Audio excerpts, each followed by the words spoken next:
महाराष्ट्राच्या औद्योगिक विकासात ज्या धंद्यांनी आणि कारखान्यांनी मोलाची भर घातली आहे त्यात सोलापूर जिल्ह्यातील माळीनगरच्या सासवड माळी शुगर फॅक्टरीचं वैशिष्ट्यपूर्ण स्थान आहे. माळी समाजातील काही सामान्य परिस्थितीच्या पण असामान्य कर्तृत्वाच्या शेतकऱ्यांनी हा कारखाना काढला. त्यांनी स्वयंप्रेरणेनं सहकारी तत्व आचरणात आणलं आणि साखर उत्पादनात नवे नवे उच्चांक गाठले. त्यामुळे या कारखान्याला वाढत्या यशाबरोबर विशेष महत्त्व प्राप्त झालं आहे.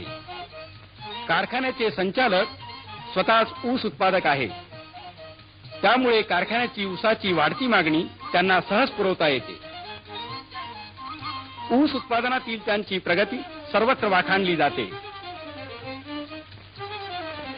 आधुनिक यंत्रसामुग्री, विशिष्ट पद्धतीची मशागत आणि ऊस उत्पादन क्षेत्रातील त्यांच्या अनेक वर्षाच्या अनुभवामुळेच या चोथ्याचा बॉयलरमध्ये जळण म्हणून उपयोग केला जातो.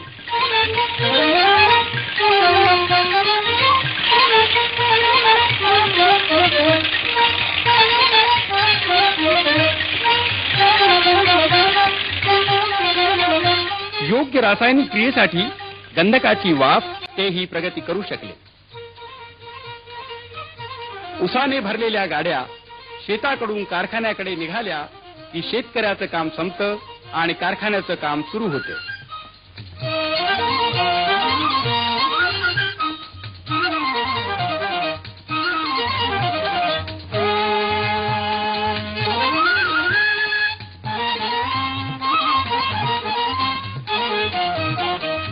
वजन झालेल्या ऊसाची ढीग कारखान्यात वापरण्यासाठी तयार ठेवण्यात येतात.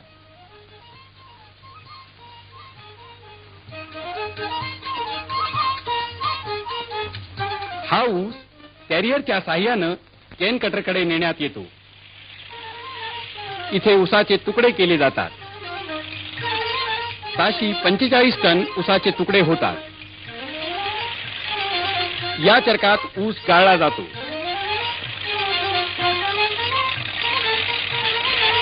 गाळलेल्या रसाचं ऑटोमॅटिक मशीनने वजन करण्यात येतं आणि ठराविक वजनाचा रस पुढील क्रियेसाठी टाकीमध्ये सोडला जातो.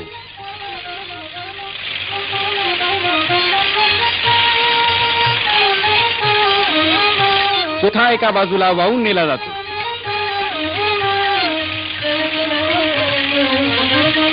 प्रयोगशाळेत या चोथ्याची द्रवता तपासली जाते. त्यातून जास्तीत जास्त साखरेचा भाग निघाला आहे किंवा नाही हे पाहिलं जातं आणि चुन्याची निवळी मिसळण्यात येते. उकळलेला रस पंपाच्या साह्यानं पाकाच्या टाकीत येतो. प्रयोगशाळेत रसाच्या गुणधर्माची पाहणी केली जाते.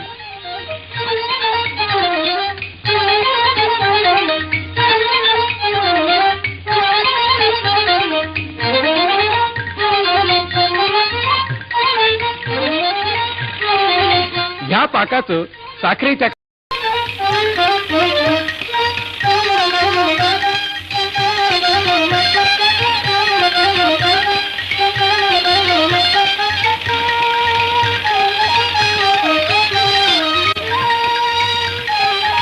हे कण तंत्रज्ञ तपासून पाहतात.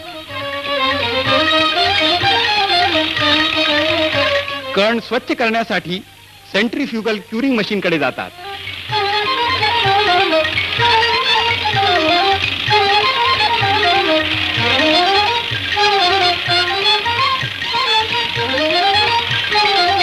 इथे पाणी आणि वाफ यांच्या साह्यानं साखर स्वच्छ होते.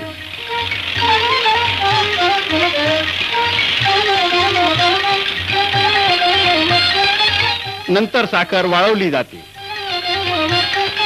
ह्या साखरेचा दर्जा विशेषज्ञ तपासून ठरवतात.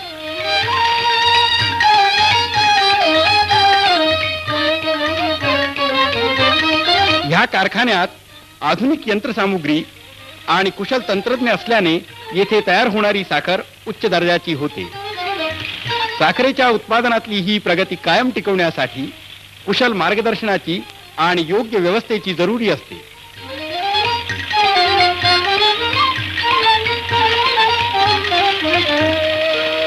सासवड माळी साखर कारखान्याची व्यवस्था हे कर्तबगार संचालक मंडळ पाहतं.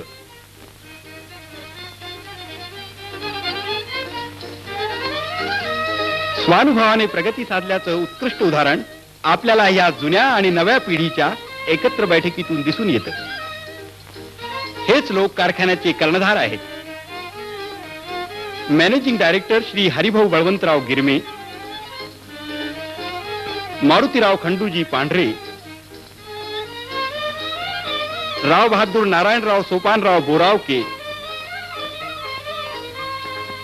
भगवंतराव गेणूजी गिरमे, शंकरराव बाळकूजी इनामके, रघुनाथराव सोपानराव इनामके, शंकरराव भाऊराव राऊत, भगवंतराव मारुतीराव जाधव, जगन्नाथ गणपतराव रासकर, पंढरीनाथ हनुमंतराव गिरमे, कृष्णकांत लक्ष्मण गिरमे या संचालक मंडळाच्या कुशल नेतृत्वाखाली कारखान्याचं काम व्यवस्थितपणे चालू आहे. General manager Shri G S. Karbhari, आपले सहकारी श्री जी.बी. दळवी, कारखान्याचे प्रमुख तंत्रज्ञ यांच्यासह कारखान्याच्या कामगार प्रतिनिधींशी नेहमी सलामसलत करीत असतात. त्यामुळे विचारांची देवघेव होते आणि कारखान्याचं काम एकजुटीनं व सुरळीतपणे चालतं. कारखान्याची व्यवस्था पाहणारी मंडळी आणि कारखान्याला ऊस पुरवणारे दूरवर पसरलेले बागायतदार यांच्याही बैठकी अधूनमधून होत असतात. अशा बैठकीतून ऊसाचा दर्जा आणि उत्पादन वाढवण्याबद्दल चर्चा होते. ही चर्चा खेळीमेळीच्या वातावरणात होते.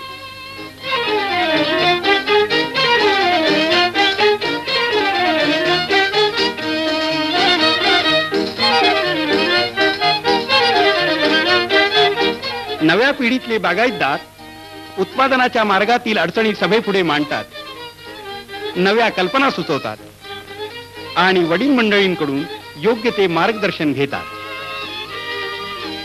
ह्यामुळे शंकाकुशंकाचं निरसन होतं, नवे मार्ग निघतात आणि प्रगतीचा नवा टप्पा गाठला जातो.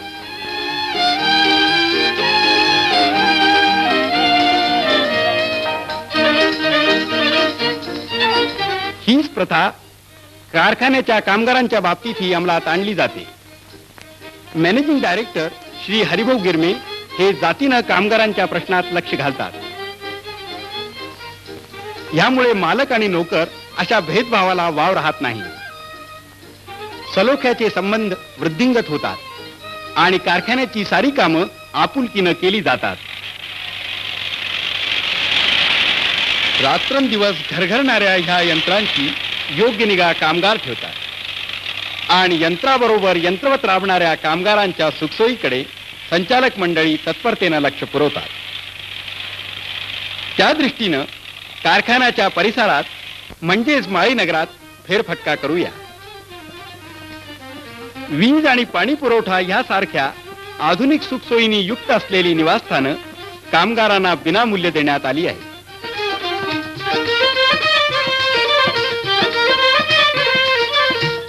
मुलांसाठी शिक्षणाची संपूर्ण सोय इथं आहे. लहान मुलांना आकर्षित करणारं हे बालविकास मंदिर, शिक्षणाच्या दुसऱ्या टप्प्यावर नेणारी ही आदर्श प्राथमिक शाळा आणि उत्तम शिक्षणाच्या सर्व सोयी उपलब्ध असलेलं हे मॉडेल हायस्कूल. शालेय शिक्षणाच्या जोडीला शेतीसारखे इतर जीवनोपयोगी शिक्षणही इथं दिलं जातं.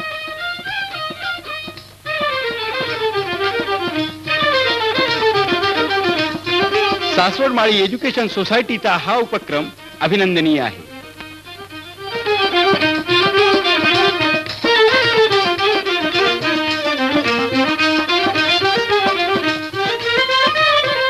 तर म्हटलं की दवाखाना हा आलाच. माळीनगर आणि आसपासच्या वस्त्या ह्यासाठी या दवाखान्यातून माफक दरात औषधोपचाराची सोय आहे. दवाखान्याची व्यवस्था तज्ञ डॉक्टरांकडे सोपवण्यात आली आहे. प्रसूतीगृहाची उत्तम व्यवस्था असल्याने माळीनगरची फार मोठी गैरसोय दूर झाली आहे. तज्ञ महिला डॉक्टर इथली व्यवस्था आपुलकीनं पाहतात. कामगारांना सकस आणि स्वस्त दुधाचा पुरवठा करण्यासाठी थोडी झी सोसूनही ही डेअरी चालवली आहे. महिला मंडळातर्फे चालवलेल्या ह्या बालवाडीत अनेक गरीब मुलांच्या शिक्षणाकडे आणि आरोग्याकडे लक्ष देण्यात येतं.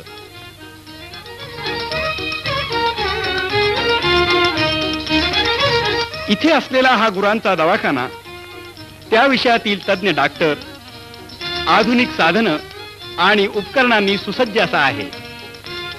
आवश्यक छपाईसाठी कारखान्याचा स्वतःचा असा एक छापखाना आहे. माळीनगर आणि कारखाना याला लागणारी वीज पुरवठा करण्यासाठी इथं विद्युतगृहही आहे.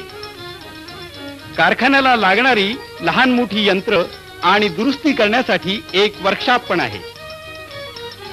दिवसभराच्या श्रमानंतर करमणूक ही हवी, त्यासाठी इथे सुंदर टेनिस कोर्ट आहे, प्रशस्त क्रीडांगण आहे. ह्याच मैदानावर क्रिकेट आणि इतर खेळ खेळले जातात. वाचनप्रेमी लोकांसाठी इथे वाचनालयाची सोय आहे. त्यात नियतकालिके, मासिक पत्रे व पुस्तकांचा भरपूर साठा आहे. महिलांसाठी येथील महिला मंडळातर्फे शैक्षणिक व औद्योगिक शिक्षणाची व्यवस्था करण्यात आली आहे. त्यात विणकाम, शिवण, शिक्षण वगैरे प्रामुख्याने येतात. दूरध्वनिक्षेपक करमणुकीचे कार्यक्रम प्रसारित करतात. व्यायामाच्या शौकीन मंडळीसाठी सुसज्ज आणि शिस्तबद्ध अशी ही तालीम व्यायामाची नेहमीच प्रेरणा देत असते. आणि भाविक मंडळी मारुतीरायाच्या मंदिरात भजनात दंग झालेली दिसतात.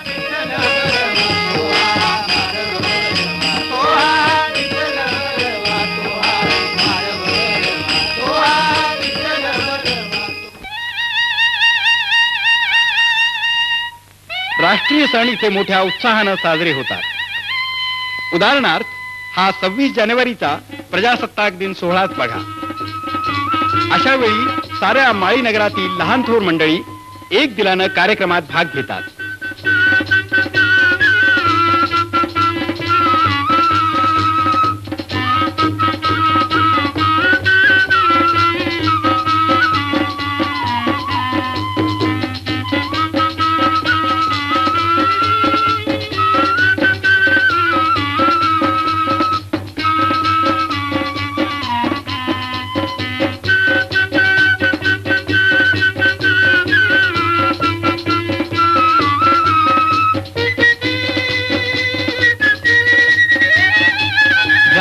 ध्वजाखाली मालक, कामगार, बागायतदार यांच्या त्रिवेणी संगमाचं अपूर्व दृश्य दिसून येतं.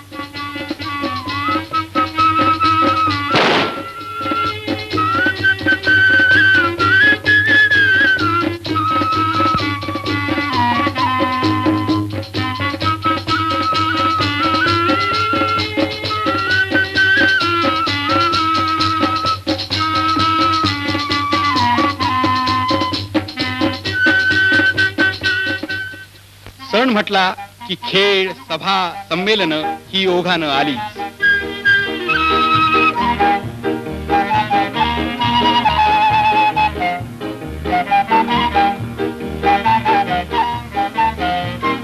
अशा प्रसंगी अनुभवी लोक राष्ट्राच्या प्रगतीत आपला वाटा उचलण्यासाठी मार्गदर्शन करतात. शिक्षण आणि खेळ ह्यातील नैपुण्याबद्दल मुलांना बक्षिसं वाटली जातात.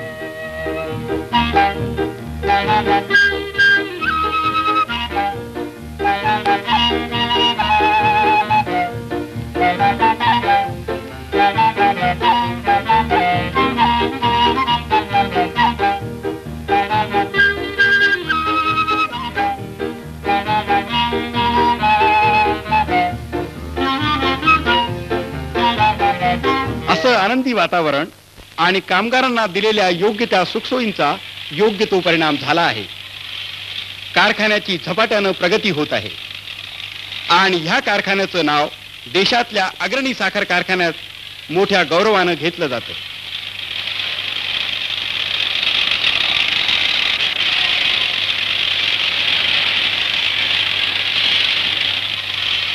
माळीनगरचा हा अफाट पसारा आणि घवघवीत यश पाहिलं की त्यामागील व्यक्तींची असामान्य तपस्या, कर्तृत्व आणि चिकाटी ह्यांचा प्रदीर्घ इतिहास डोळ्यासमोर उभा राहतो.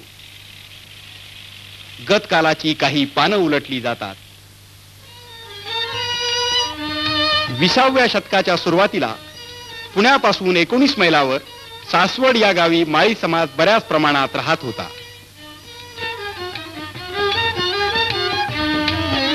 सासवड हेच त्यांचं मूळ गाव आणि बागायती हा त्यांचा मुख्य धंदा होता.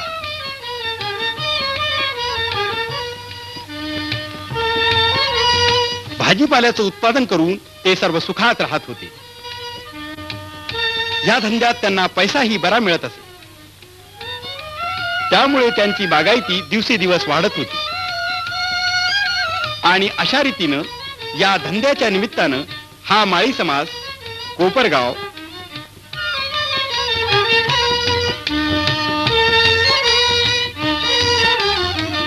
बारामती,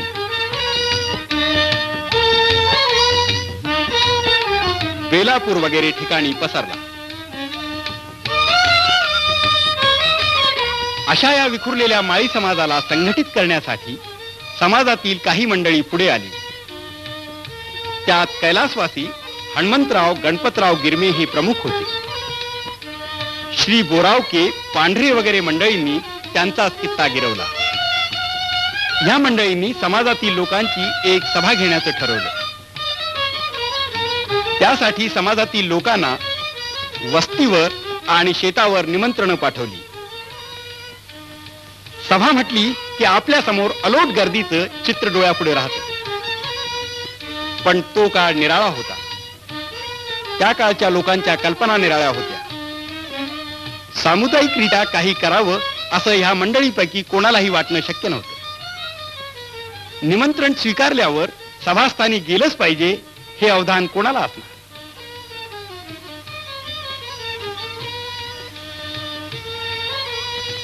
इकडं नियोजक मंडळी आपला समाज खात्रीनं जमणार ह्या तयारीनं वाट पाहत बसली. पण वाट पाहण्याखेरीज त्यांच्या पदरी काहीच पडलं नाही.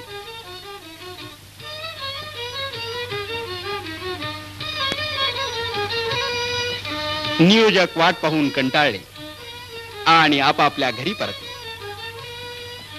पण संघटना करण्याचा त्यांचा उत्साह मात्र मुळीच मावळला नव्हता.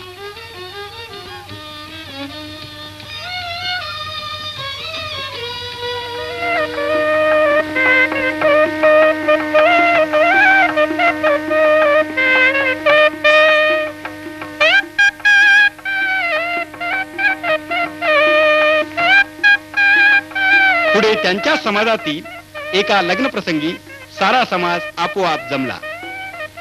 या संधीचा फायदा घेऊन या नियोजक मंडळींनी संघटनेची आपली कल्पना लोकांपुढे मांडली. कुठलीही नवीन गोष्ट एकदम कशी पटणार, त्यावर उलटसुलट खूप चर्चा झाली.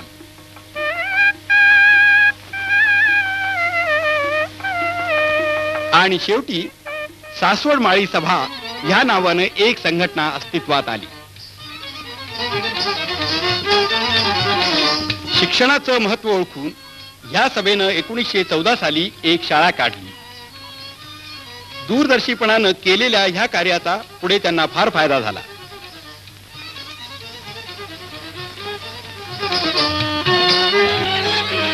सभेची एक शाखा कोपरगावलाही काढण्यात आली. हळूहळू सासवड माळी सभेचं कार्य वाढू लागलं.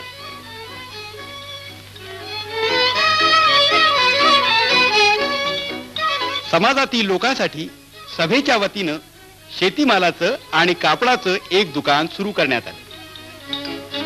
त्यामुळे बागायतदारांना शेतीसाठी लागणारी अवजारं वगैरे योग्य आणि सवलतीच्या दरात मिळू लागली. माळी समाजाचं उत्पन्न वाढू लागलं. काळ झपाट्यानं बदलत होता. त्याबरोबर हेही आपली प्रगती करीत होते. विहिरीतून पाणी उपसण्यासाठी मोठेऐवजी पंप आले.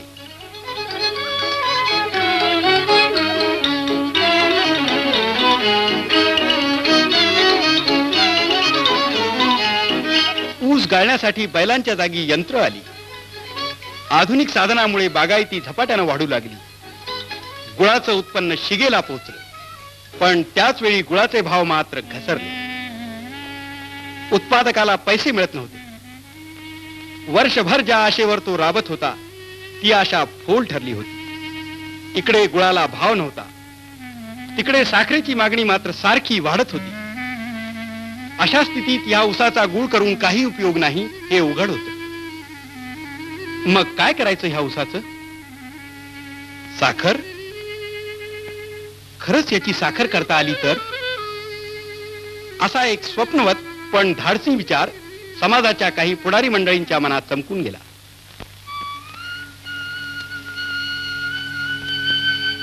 आणि 1932 साली कोपरगाव बेटावर सावता महाराजांच्या जन्मतिथीच्या दिवशी श्री गिरमे, बोरावके, पांढरे वगैरे मंडळींनी एक सभा घेतली. लोकांना परिस्थितीची विस्तृत कल्पना दिली आणि आता उसाची साखर केल्याविना तरुणोपाय नाही असं त्यांनी सर्वांना पटवून दिलं. त्या काळात 4 शेतकरी मंडळींनी मिळून एक साखर कारखाना काढणं ही गोष्ट पटायला कठीण होती. पण या मंडळींच्या कर्तृत्वावर समाजाचा पूर्ण विश्वास होता. त्यांनी ह्यांच्या कार्याला संमती दिली. समाजाचा होकार घेऊन ते देवळात गेले.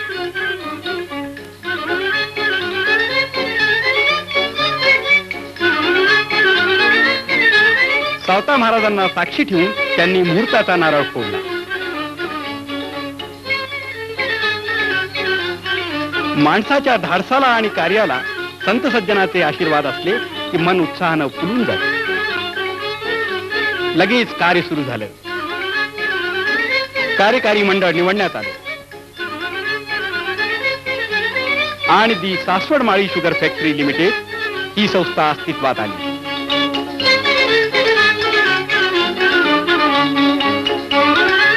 समाजाचे लोक शेअर्स घेऊ लागले.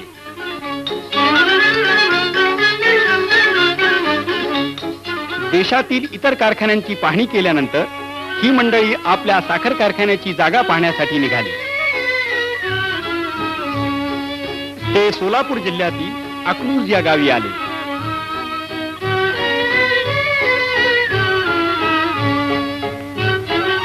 अकलूजला येण्यात त्यांचा एक महत्वाचा हेतू होता. ही मंडळी मूळची बागायता. पाण्याच्या मागे यांची नेहमी धाव असायची. अकलूजला सरकारने नीरा केनालचं पाणी सुरू केलं होतं. त्यांचं यांना आकर्षण वाटलं. इथं आल्यावर कारखान्यासाठी योग्य अशी जागा पाहत ते फिरू लागले.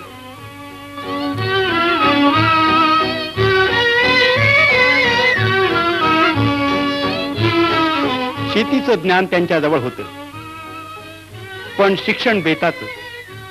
कारखानदारीचा अनुभव नाही आणि साखर कारखाना तर उभारायचा. हे काम काही सोपं नव्हतं, पण त्यांचा आत्मविश्वास दांडगा होता. अशाच लोकांच्या पाठीशी परमेश्वर उभा राहतो.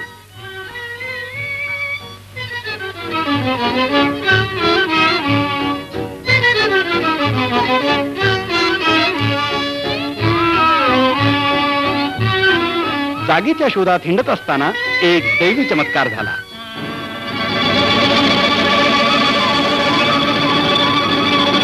ऐन उन्हाच्या वेळी पावसाची सर आली. त्यांच्या कार्याला हा जणू काय निसर्गाचा कौलच होता. प्रसन्न होऊन त्यांनी त्या सरीचं स्वागत केलं आणि याच भूमीवर आपल्या आशेचा महाल उभारायचा त्यांनी निश्चय केला.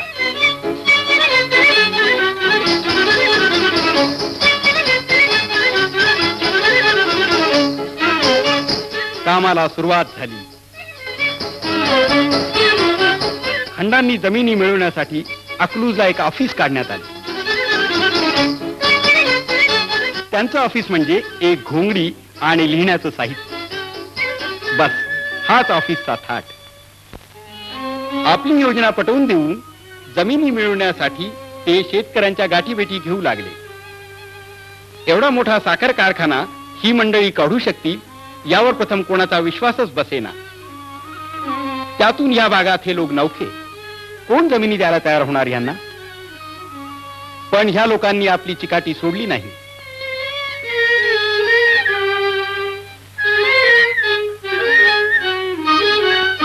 एखाद दुसऱ्याला ही योजना पटायची, तो आपली जमीन देईल.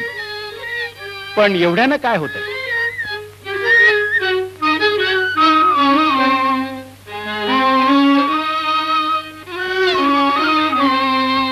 कारखान्यासाठी शेकडो एकर जमीन पाहिजे होती. म्हणून हे लोक सूर्योदयापासून सूर्यास्तापर्यंत जमिनी मिळवण्यासाठी हिंडत होते. काही महिने हे काम अव्याहत चालू होतं. शेवटी परिश्रमाला फळ आलं. 6 महिन्याच्या दीर्घ परिश्रमानंतर त्यांना 400 एकर जमीन मिळाली.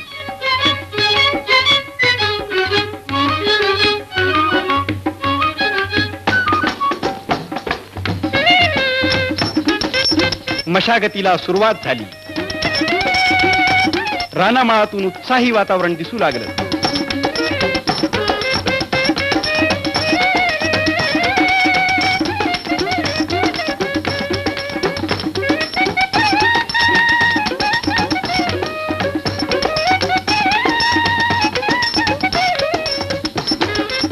उसाच्या लागवडीसाठी जमिनी तयार झाल्या.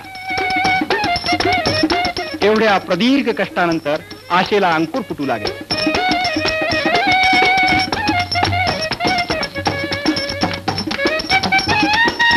कारखान्याचं बांधकामही सुरू होतं.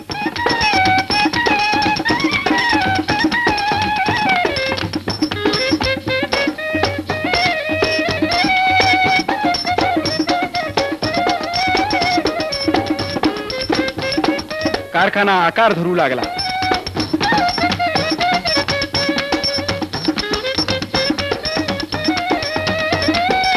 ऊस वाढू लागला. पण उसाची साखर करण्यासाठी अजून यंत्र कुठं होती? ह्या यंत्रांची किंमत 4 लाख रुपयाच्या वर होती. आणि सासवडमाळी शुगर फॅक्टरीच्या खात्यावर बँकेत फक्त 58,463 रुपये 13 आणे शिल्लक होते. आणखी लागणारे पैसे आणायचे कुठून? त्यासाठी प्रवास सुरू झाला.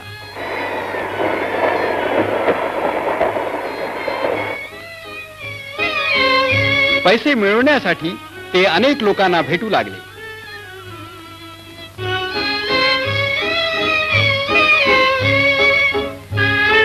पण त्यात त्यांना यश येईना. तरी त्यांनी धैर्य सोडलं नाही. धीरापोटी फळे गोमटी म्हणतात, ते काही खोटं नाही. ह्यांच्या प्रयत्नांना यश आलं. योगायोगानं त्यांची मगनलाल नरोत्तमदास मार्फतिया या कमिशन एजंटशी गाठ पडली. मार्फतियानी यंत्रसामुग्री मिळवून देण्यासाठी मध्यस्थी केली. पण त्यासाठी कंपनीला फार मोठी जबाबदारी स्वीकारावी लागली. यंत्रसामुग्रीसाठी मिळालेल्या पैशांची परतफेड 4 हप्त्यात करायची. आणि तोपर्यंत कंपनीची सर्व मालमत्ता फासेट अँड कंपनीच्या नावे असायची असं ठरलं. ह्या करारावर सह्या करून ह्या मंडळींनी फार मोठी जोखीम आपल्या शिरावर घेतली.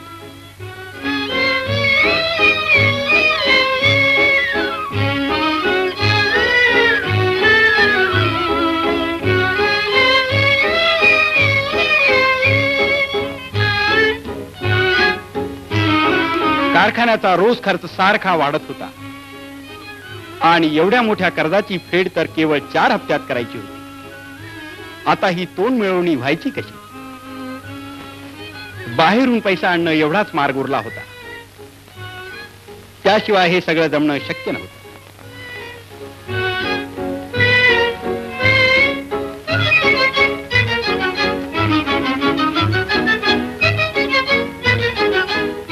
त्यासाठी पुन्हा पुण्या मुंबईच्या वाऱ्या सुरू झाल्या.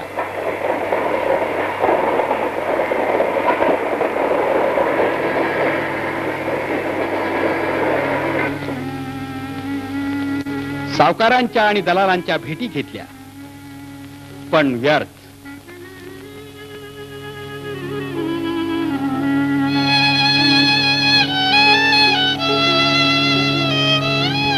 वेळ प्रसंगी हेही करणं भाग पडलं. पण एवढ्या रकमेनं काय भागतंय?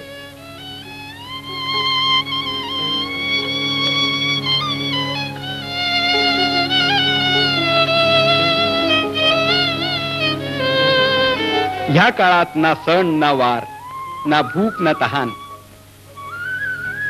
कधी कधी त्यांना पायी, बैलगाडीतून असं जमेल त्या साधनांनी पैसे मिळवण्यासाठी प्रवास करावा लागेल. पैसे मिळवणं आणि कारखाना सुरू करणं हा एकच ध्यास. शेवटी बॅरिस्टर जमनादास मेहता यांनी त्यांना सहाय्य केलं. पैसे मिळाले, पण त्यासाठी या लोकांना चेअरमॅन पद सोडावं लागलं. कारखान्याची शिथिलता नष्ट झाली. सगळीकडे नवचैतन्य दिसू लागलं. उसाच्या गाड्या कारखान्याकडे नव्या जोमाने निघाल्या.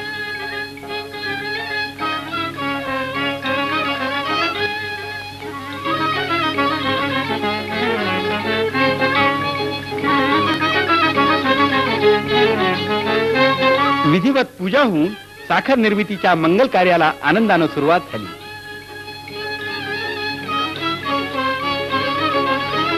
सासवडचे साधे बागायतदार हा प्रचंड कारखाना उभारतील हे सांगूनही खरं वाटणारं नव्हतं, पण आज ते प्रत्यक्षात दिसत होते. हीच ती पंढरपुरी पवित्र साखर. साखर तयार होऊ लागली, पण डोक्यावरचा बोजा अजून कमी झाला नव्हता. श्री जमनादासजींनी मेयर निसीमकडून पैशाची व्यवस्था केली आणि कारखान्याचा कारभार मेयर निसीम यांच्या लेव्ही लिमिटेडकडे गेला. ह्या लोकांनी कारखान्याच्या भल्यासाठी अधिकार सूत्र सोडली, पण इतकं करूनही लेव्ही लिमिटेडचा कारभार हितावह झाला नाही.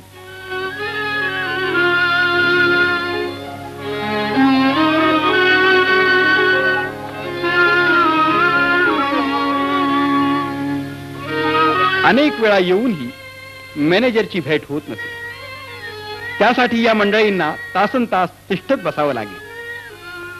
हा दुर्व्यवहार होता, असहनीय होता, तरी पण हे लोक सहन करीत. कारण कसंही करून कारखाना सुरळीत चालावा हीच त्यांची इच्छा असे. पण घडत काही निराळच होतं.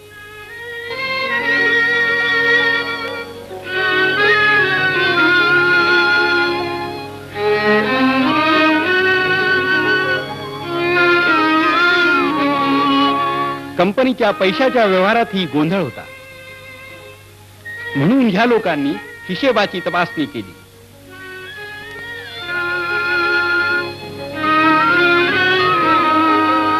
$1,80,000 तोटा दिसून आला. 1,80,000 हे नुकसान थोडं थोडकं नव्हतं. यावर एकच उपाय होता, कंपनी परत ताब्यात घेणं. बागायतदारांनी त्यांना हात दिला. त्यांनी आणखी शेअर्स विकत घेतली. लोकांच्या सहकार्यानं कंपनी ताब्यात आली. श्री हरिभाऊ बळवंतराव गिरमे मॅनेजिंग डायरेक्टर झाले. या मंडळींची चिकाटी आणि कर्तृत्व पाहून यांना समाजाबाहेरूनही पैसे मिळू लागले. 50,000 रुपयाचे पहिले डिपॉझिट राव बहादूर शेंबेकर यांनी कंपनीला दिले.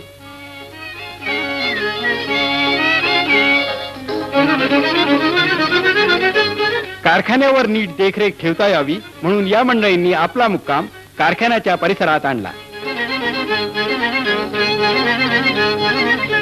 आता कंपनीबद्दल लोकात विश्वास निर्माण झाला आणि कंपनीकडे इतका पैसा येऊ लागला की शेवटी व्यवस्थापकांना तो नाकारणे भाग पडले. अशा प्रकारे ज्यांची कंपनी त्यांच्याकडे आली. सगळ्यांच्या सहकार्याने कंपनी दिवसेदिवस प्रगती करू लागली. साखरेबरोबरच धान्याच्या बाबतीतही या लोकांनी प्रशंसनीय प्रगती केली. 25 वर्षाच्या प्रगतीचे हे बोलके आकडे बघा. 1934 साली ऊसाचं उत्पादन एकरी 36.75 टन होतं. आज ते एकरी 74.20 टन आहे. हा साऱ्या भारतातील सरासरीचा उच्चांक आहे. साखरेचं एकरी उत्पादन ही 3.85 टनापासून आता एकरी 8 टनापर्यंत वाढलं आहे. गेली 25 वर्षे सहकार्याची भावना निर्माण करून दरवर्षी साखर उत्पादनाचे नवे उच्चांक गाठणारा हा साखर कारखाना आज आपला रौप्य महोत्सव साजरा करीत आहे. ही गोष्ट कारखान्याचे संचालक, सभासद, बागायतदार आणि कामगार यांना अभिनंदनीय आणि भूषणावह आहे. कारखान्याच्या इतिहासात हा रौप्य महोत्सव सुवर्णाक्षरांनी लिहिला गेल्यास नवल ते काय.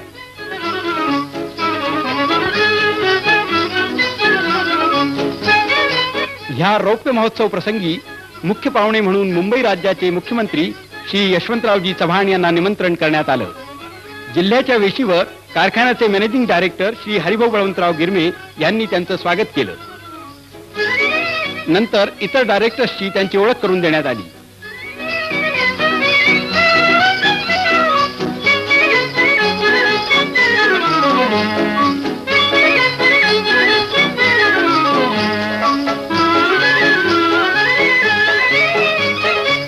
नीरा नदीपासून माळीनगर पर्यंतचा 5 मैल रस्ता सर्व बागायतदारांनी मिळून मुख्यमंत्र्यांच्या स्वागतार्थ सुशोभित केला होता.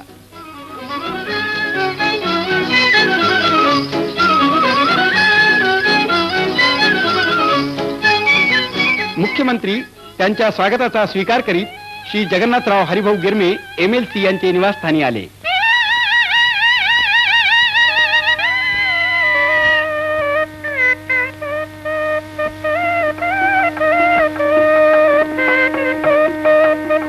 जगन्नाथरावांनी सामोरं जाऊन त्यांचं स्वागत केलं आणि त्यांच्या सौभाग्यवतींनी यशवंतरावांना मंगल तिलक लावून पंचारतीनं ओवाळलं.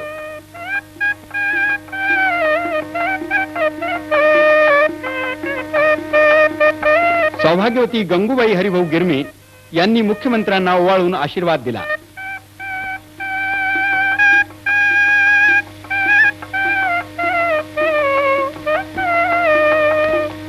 जगन्नाथरावांच्या मातुश्री सौभाग्यवती पार्वतीबाई हरिभाऊ गिरमे यांनीही यशवंतरावांना ओवाळलं. त्यानंतर श्री जगन्नाथरावांनी मुख्यमंत्र्यांची परिवारातील सर्व मंडळींची ओळख करून दिली. श्री पंढरीनाथ गिरमे यांच्या निवासस्थानी मुख्यमंत्र्यांचं स्वागत करण्यात आलं.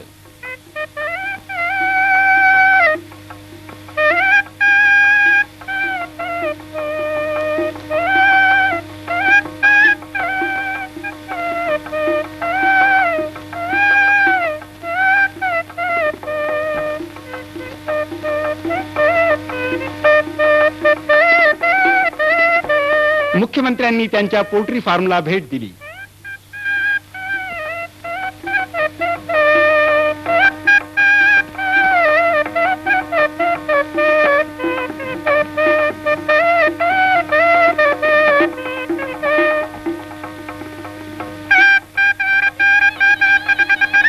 सासवड माळी एज्युकेशन सोसायटीचे चेअरमॅन श्री नानासाहेब पांढरे व शाळेचे प्रिन्सिपाल श्री पागे यांच्या समवेत मुख्यमंत्री मुलांची मानवंदना घेत संस्थेच्या शाळेत आले. ह्या प्रसंगी मुलांनी निरनिराळे कार्यक्रम करून दाखवले.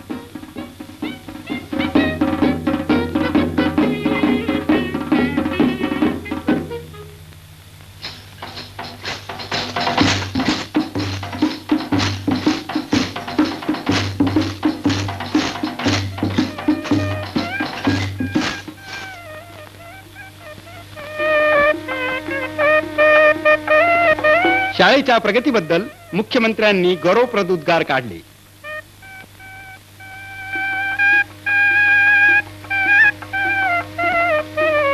महिला मंडळातर्फे मुख्यमंत्र्यांचं स्वागत करण्यात आलं. त्यांनी बालविकास केंद्राला भेट दिली. महिला मंडळाच्या अध्यक्ष सौभाग्यवती द्रौपदाबाई राऊत यांनी मुख्यमंत्र्यांना मंडळातर्फे पुष्पहार आणि श्रीफल अर्पण केलं. शुगर केन प्रोड्युसर्स सोसायटीचे चेअरमॅन श्री भगवंतराव जाधव यांनी मुख्यमंत्र्यांना हार घालून इतर सदस्यांची ओळख करून दिली. रौप्य महोत्सव प्रसंगी माळी नगरातील विशेष सजावट पाहण्यासाठी सकाळपासूनच लोकांची रीघ लागली होती.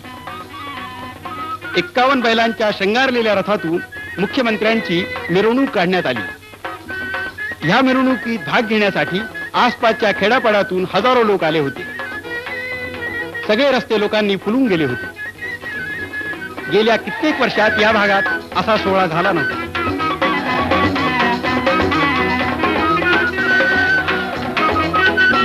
पुष्पवृष्टी आणि जय जयकारानं सारा वातावरण भरून गेलं होतं. चहूकडे आनंदी आनंद दिसत होता.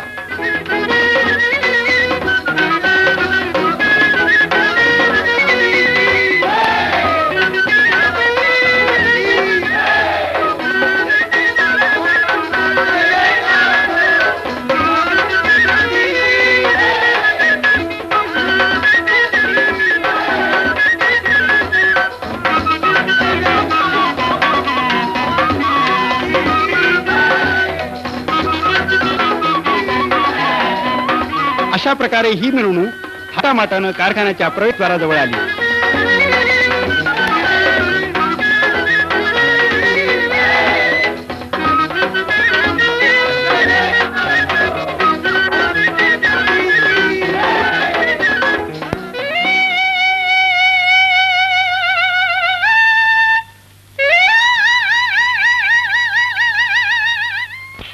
मॅनेजिंग डायरेक्टर श्री हरिभाऊ गिरमे यांच्यासह मुख्यमंत्र्यांनी कारखान्याची पाहणी केली.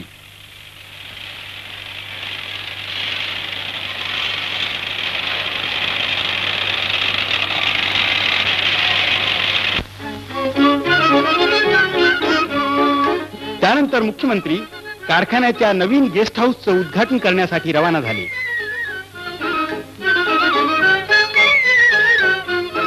अद्ययावत सुखसोयींनी सुसज्जित अशा गेस्ट हाऊसचं त्यांनी उद्घाटन केलं.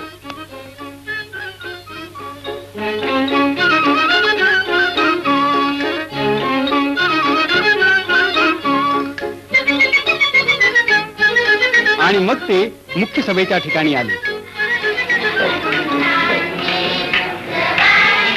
स्वागत गीतानं सभेच्या कार्यक्रमास सुरुवात झाली. मॅनेजिंग डायरेक्टर श्री हरिभाऊ गिरमे मुख्यमंत्र्यांचं स्वागत करताना म्हणाले, थोडे उशिरा का होईना मंत्री महाशय आपण श्रम घेऊन व आपले मोठमोठी बहुमोल कामे बाजूला सारून आमच्या शेतकऱ्यांच्या विनंतीस मान देऊन आपल्या उपस्थितीचा आम्हास लाभ दिलात हे आम्ही आमचे मोठे भाग्य समजतो. या 25 वर्षातल्या अनेक व्यक्ती आणि घटनांचा उल्लेख करून श्री गिरमे म्हणाले, केव्हा केव्हा जीवाची पर्वा न करता अगदी मनोभावे सेवाव्रत आम्हा सहाय्य व सहकार्य केले. त्या सहकार्यामुळे व सहाय्यामुळे आमच्या कारखान्याचा गाडा सुरळीत चालला व आजचे हे आनंदाचे दिवस दिसत आहे. इतके सांगून महामंत्रीशय व इतर सर्व सन्माननीय पाहुणे मी आपले पुन्हा एकदा हार्दिक स्वागत करून आपली सर्वांची रजा घेतो. कारखान्याचे जनरल मॅनेजर श्री कारभारी यांनी साऱ्या भारतातून आलेले शुभ संदेश वाचून दाखवले. Govind Vallabh Pant, home minister. Shri G.B. Pant thanks the Managing Director and Board of Directors of Saswatmali Sugar Factory, Dr. S. Radhakrishnan. Thank you for your letter of 13th instant. I hope your cooperative venture will be successful. कारखान्याचे सुरुवातीचे manager व कानूनी सल्लागार श्री अण्णासाहेब भोपटकरांनी त्यावेळच्या अनेक भावनाप्रधान घटनांचं वर्णन केलं. यानंतर मुख्यमंत्र्यांनी श्री सावता महाराजांच्या पुतळ्याचं अनावरण केलं.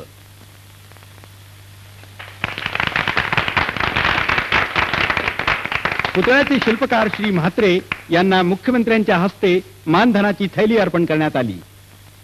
कारखान्याच्या सुरुवातीपासून आजतागायत काम करीत असलेल्या कामगारांना शेला पागोट्याचा आहेर करण्यात आला.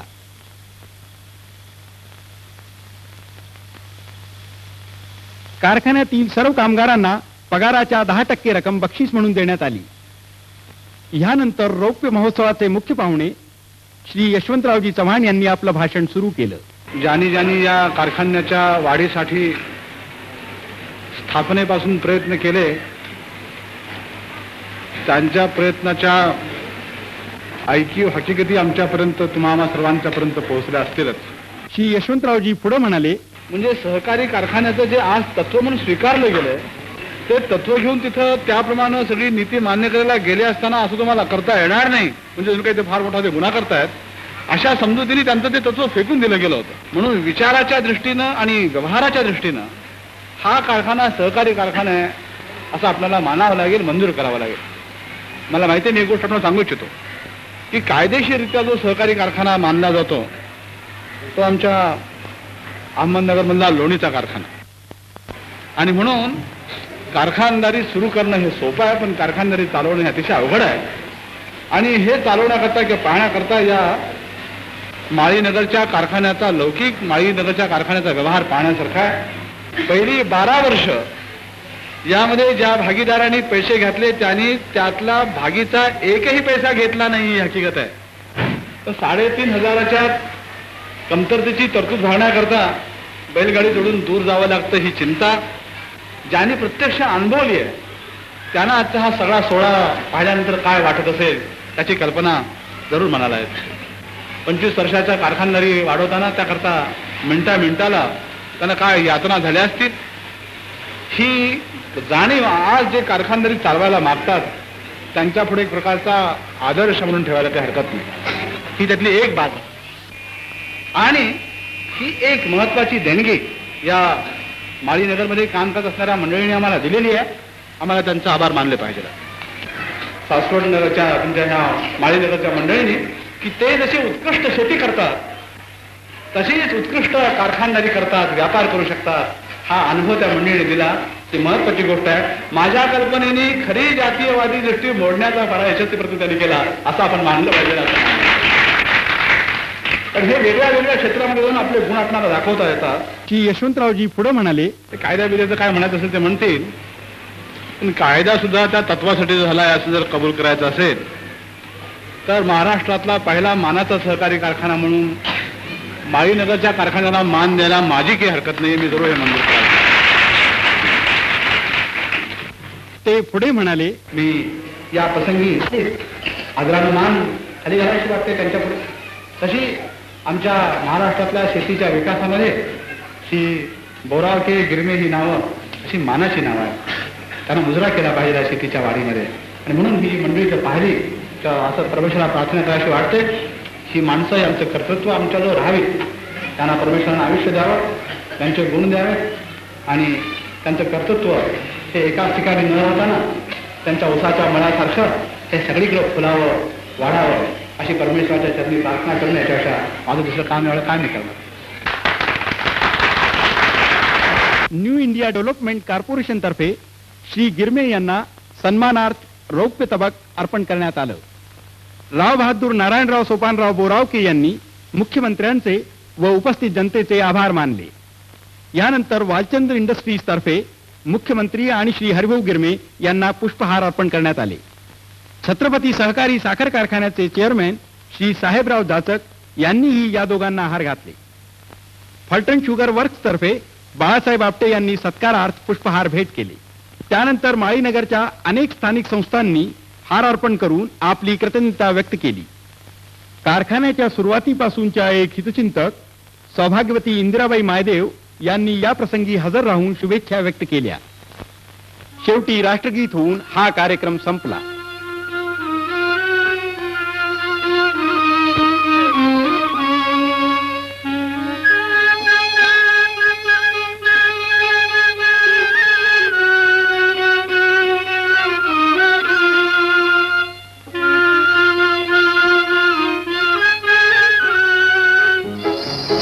रौप्य महोत्सवानिमित्त साऱ्या माळीनगरात रोषणाईचा लखलखाट करण्यात आला होता.